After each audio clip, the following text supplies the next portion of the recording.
Well, hey guys, welcome back. It's Tony from Tony Talks Cards. Happy New Year. This is coming out the week of January 6th, so the first full week of January. I've seen a lot of videos talking about hobby goals, channel goals, top cards from 24, and I did one of the top five favorite pickup videos a few weeks back for me in 2024. Did my first time ever, of course, being on YouTube for the first time ever, too.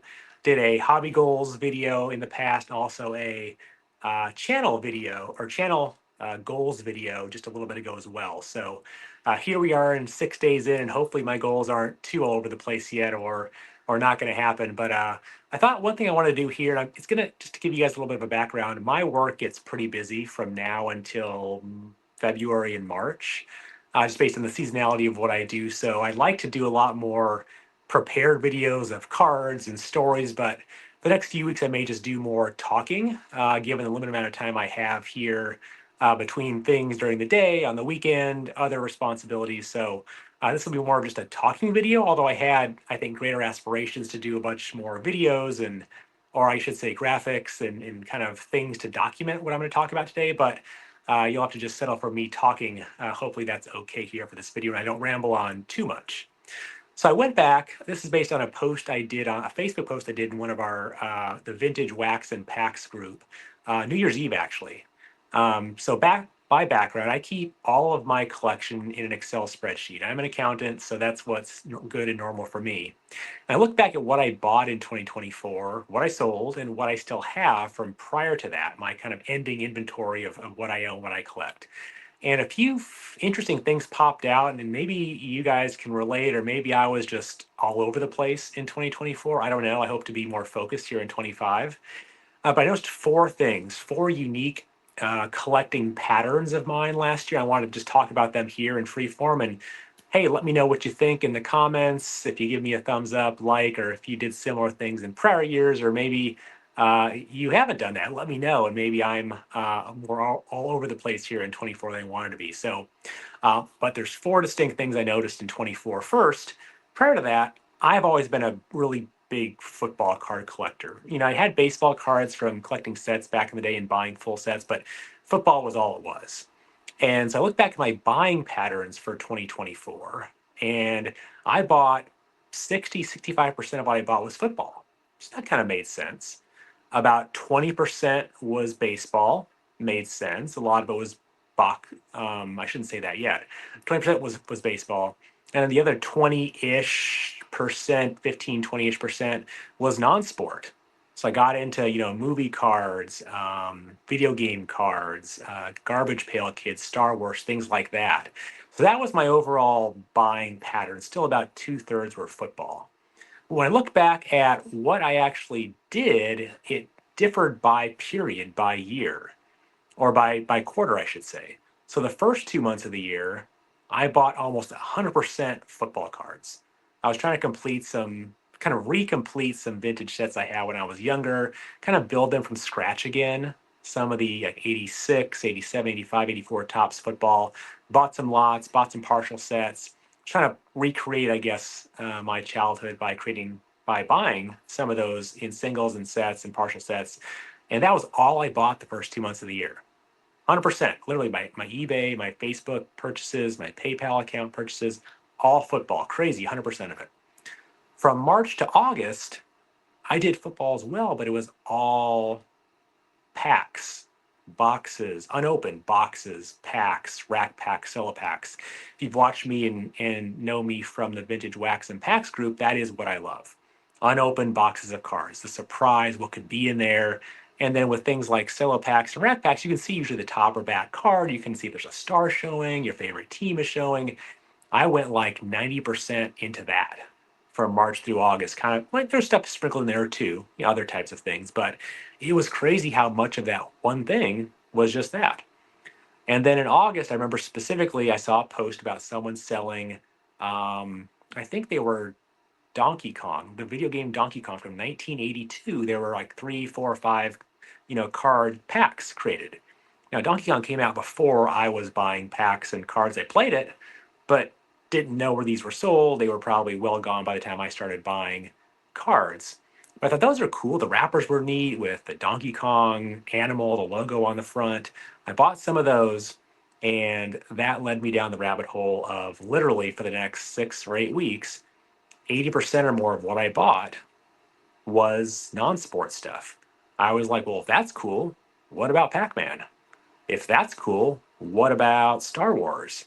What about the movies in the 80s I like to watch? I mean, growing up in the 80s, there was Indiana Jones, there was Back to the Future, Goonies. All these things had packs with cool logos and wrappers, but I never bought them. I was never into buying those things. I was into buying football cards back then. So crazy, I went down that rabbit hole and went pretty deep there for about 6 to 8 weeks and love that. They aren't displayed yet behind me. They're in a box. I gotta figure out what I want to do with them to display them. I won't get them graded, but just display them somewhere. And the colors are great too from that period too. And then, funny enough, I started this channel in October of 2024. And once I started the channel, I started watching more YouTube content. You may like this person, you may like this person, talking about football, baseball, vintage cards, modern cards, all types of stuff. And from October to December, 90% of what I bought was all vintage baseball. Now, I will jokingly say I blame YouTube, jokingly say I blame some of the guys that I watch, but it's a joke. It's a joking term of endearment. I love the channels I'm following. Thank you for those who've interacted with me and answered my questions or responded to me, gave me a like on my comments. I appreciate that a lot. A lot of what I'm gravitating towards is more of that vintage baseball, modern. I would say, kind of 50s, 60s, 70s. People talking about those cards is really cool to me. And even going back further to the 40s, the 30s, the 20s, the T206s. I love seeing stuff I've never seen before. And I think that's probably what it is.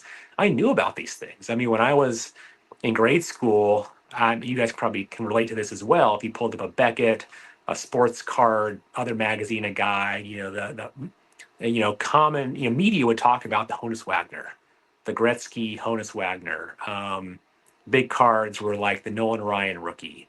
Wagner and the whole tobacco thing. Was that real or not? What it was, all those things like the big, crazy, expensive cars. Mickey Mantle, the 52 Mantle was big because of Mr. Mint, and that making headlines, breaking probably records for card sales back 80s and 90s. So I grew up with those types of things being, wow, those are kind of never going to get a maybe aspirational cards, but seeing videos about guys who have some of those cards or even just the commons and the stories behind the T206s or the 52 tops or the different set runs in the 30s and 40s during the war, before the war, after the war. So I'm seeing a lot of that stuff, and I 100% know that's why that about 90% or more of what I bought from October to December was all vintage baseball.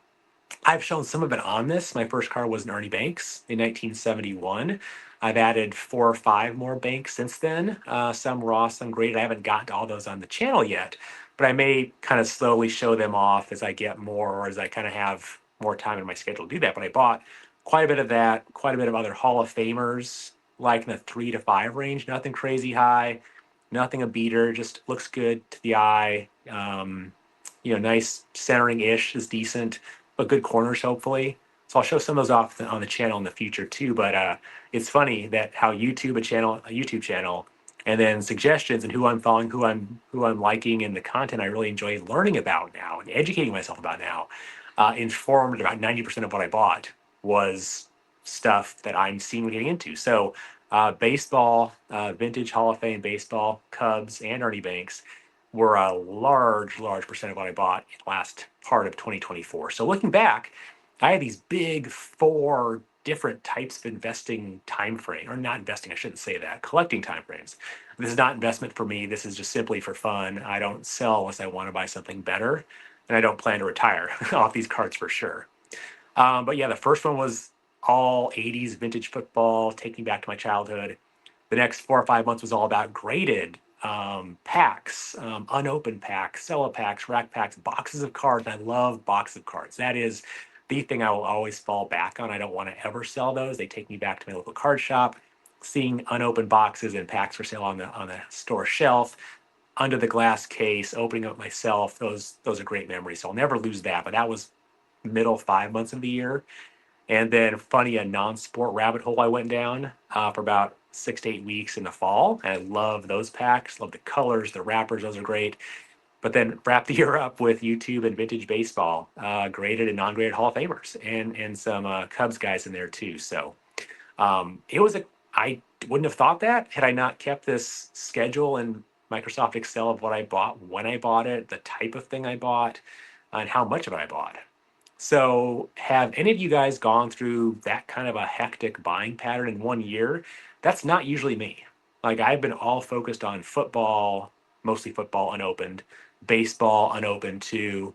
Very, very narrow focus. And I like that. I love that stuff. But curious if any of you watching leave a comment. Have you gone through a year where, maybe a couple years, where over the span of a couple years, you got into 3 or 4 different rabbit holes that you never would have had on your bingo card for a year, but you did. You liked it, and maybe there's a reason why you did that. It's a legitimate thing you had interest in, you found out about, you read a book, all those things. So curious if it's just me or maybe you guys have had years like that too. So, but with that in mind, I don't think 2025 will be that sporadic or all over the place. I did again a collecting goals video back in December, definitely focusing on buying more vintage baseball, but also buying more of the unopened football packs boxes I want to get to as well. So it's kind of maybe a twofold approach, you know, finishing or continuing on with the vintage baseball that I liked and learned about the last couple months, but also going back to my old stomping grounds of football cards from the 80s and even 70s too. So curious on your comments there. One thing I was thinking about too, as I keep on rambling here at about 12 minutes, driving the car the other day and thought about, what is this like? It seems like I was, all over the place. I enjoyed it, but, I was thinking about like digging holes, and rabbit holes is like a term you talk about, going down a rabbit hole, going down an interest area to dive into, learn about, buy things, collect things, right? A rabbit hole is that phrase that's used. I thought about, holes being dug. Like, I had a really deep hole dug in football and still have and will always have a deep football hole, quote unquote, being dug, and had a decently sized baseball hole being dug in terms of unopened boxes, packs from like 86 to 92 is my main collecting window for baseball cards. Had that. And if I think about the analogy of digging a hole in 2024, I had some basketball stuff too I don't talk about too much, but I pretty much covered the basketball hole up. I sold all the basketball I had. I still like basketball, but wasn't what I was quite into as much as other things were in 2024. So the basketball hole in the analogy got covered up, no hole there anymore. I sold some baseball, some doubles I had there to kind of get into more football. So the baseball hole got covered up halfway, maybe. The football hole got dug deeper with some of the sets I was building. I bought some more graded packs, rack packs, unopened boxes. That a deeper hole in football for sure. But then I dug 2 new holes.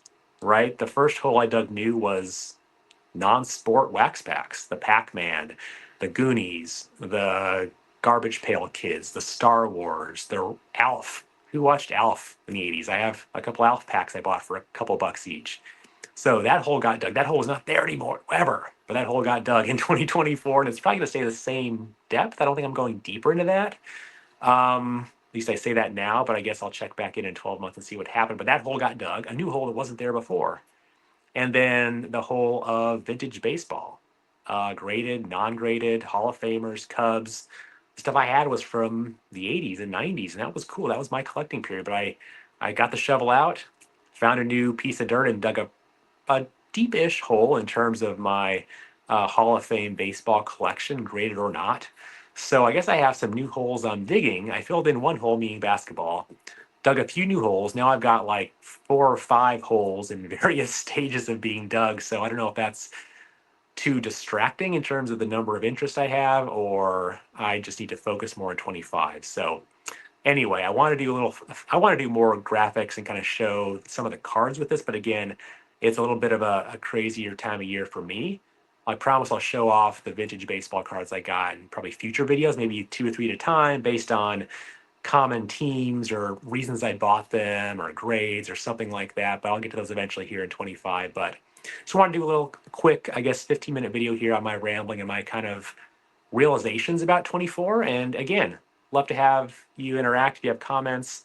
What was your 2024 like in terms of focus or lack thereof? So Anyway, thanks all for who liked. Thank you for those who subscribed. If you do like what you're seeing, love to have you click the like button, subscribe, and a little bell there on my YouTube channel, and leave a comment. So until next time, I will talk to you soon. Have a great week, guys. Thanks.